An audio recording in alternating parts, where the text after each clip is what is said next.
Hey friends, this is Sarah from Midwifery Garden. Welcome back. I just wanted to do a really quick late June garden tour and just kind of show you what's been going on. So this is everything up front. The strawberries are done making strawberries. The lilac is done making lilac. These are all the extra flowers that I had growing away just fine.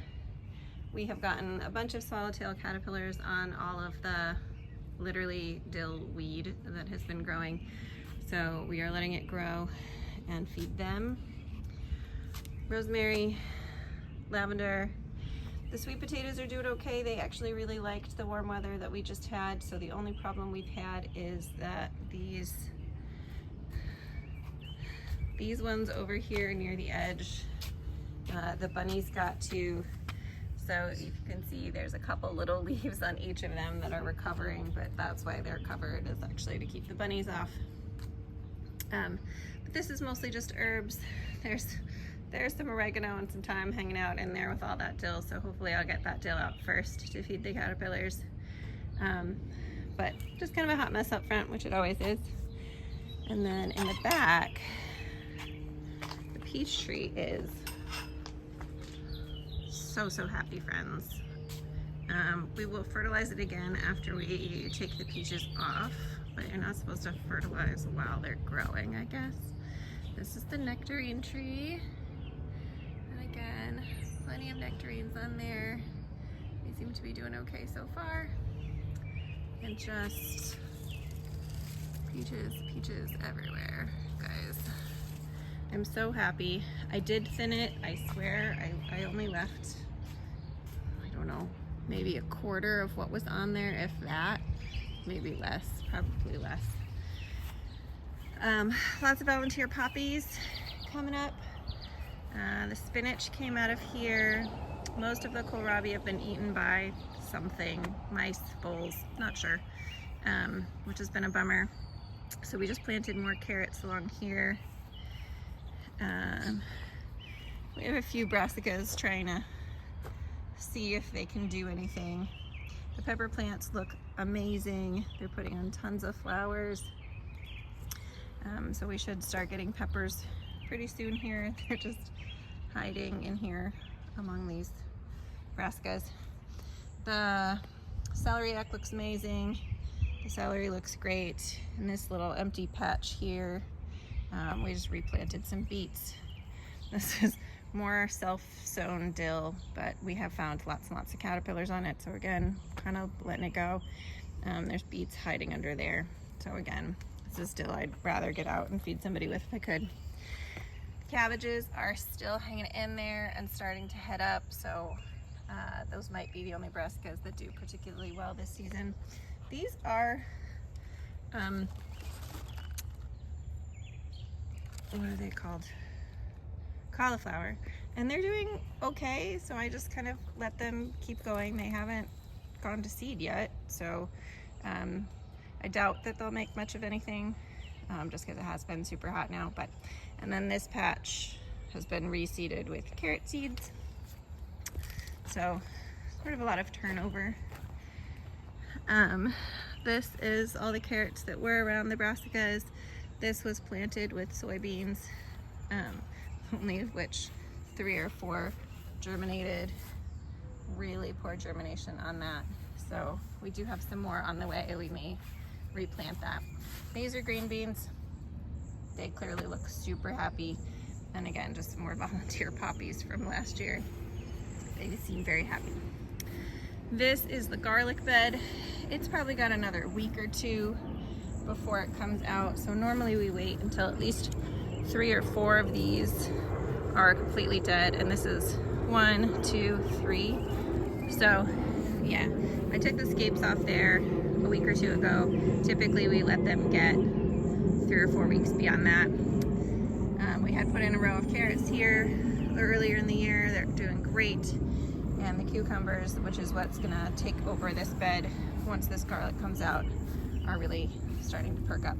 Apparently we missed 1 garlic scape. So this is a garlic scape. This is what happens when the hardneck garlic tries to flower. And when you get them younger, they're much easier to pop off there. And they're really tender and super yummy. This one is a little woody, so we probably won't eat that one. This is the tomato bed in the meantime. Lots and lots and lots of little baby tomatoes starting to grow on there, so that's exciting. This is arugula because we can still get some arugula off of here. But I did replant some brassicas indoors, and this is one of the spots that they're gonna go when they're ready. We'll just pull out all of this arugula and put them in. The basil plants look amazing. We've harvested off of these a couple times already. And we just take, you know, 2/3 of the plant when we do that. So we'll do that again in the next little bit. If you can see more little tomatoes in there. The raspberry plants had a really rough go this season, with tons and tons of weeds among them. So they are just starting to sort of perk up here. They are putting out a little bit of fruit, but I'm more hopeful that we'll get maybe a fall harvest this year. So we'll see. This is that cherry tree that was dead for years and years and just one single little stick, and now it's really starting to become something. So we will feed that again shortly as well. We didn't really get any cherries from it this year, but I do think that it pollinated our other cherry tree, which is sort of its goal. And this is our crazy flower patch. We've got some poppies and some zinnias and some really pretty snapdragons. Should I pick some of this stuff and take it in? Got bachelor's buttons for the first time this year. Those have been a nice little filler in bouquets. And then chamomile. It rained a ton yesterday, so the chamomile flowers look a little worse for the wear. But I will come back out here. You really just pop the chamomile flowers off and dry them, and that's for tea. And they are fantastic. So that's what we've got here, and I'll show you what we have at the other garden when we get there. All right, friends, we're up at the far garden. Again, there's lots of people here, so we're gonna keep this quick. The snapdragons are growing beautifully along this edge here. This is the onion bed. It needs desperately to be weeded, so that's my plan for the day. It rained a ton last night, so we don't need to water, which is great. The carrots that are in between the onions on this side really have helped with the weeds, so in the future I may be doing more of that. We're starting to get a little bit of bulbing here. But I guess we'll see. These guys got at least a couple more weeks to put on those bulbs, so we'll see. I can't even show you, it's too close. The tomatoes are going insane. So this is a row of tomatoes. There's a few tomatillo plants here, and then on the end, kind of back there, you can see those. But they are clearly growing ridiculously well.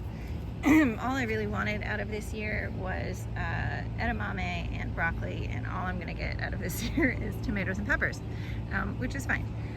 Lots and lots and lots of tomatoes here growing really well. The pepper plants have really rebounded from that cold weather and are just putting on tons and tons of flowers.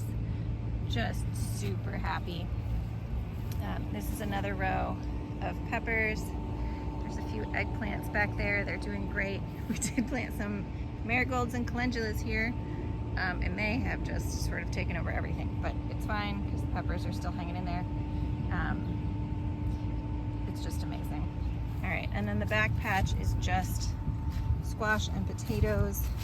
We have taken probably 5 or 6 potato plants just to have some for dinners, and they have been fantastic.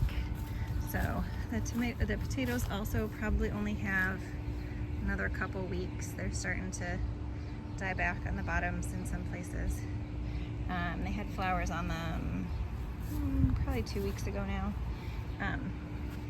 So they'll probably be ready to come out in a couple weeks. The squash plants are really starting to take off. I honestly can't remember which ones are which. These ones are zucchini right here on the edge, just so that I can get to them when this all starts to go crazy. And again, some flowers in the back patch there. But they are all starting to put on little male and female flowers. So So we've got some zucchinis in there, the female ones, and then the male flowers open in here. So hopefully these will get pollinated pretty well. This one I think is going to be a large variety of pumpkin. I'm not really sure, but there's a couple little pumpkins on there already. So hopefully those will get pollinated. We may hand pollinate some of these. So friends, that's what we have going on in the garden just after the summer solstice. I'll see you next time.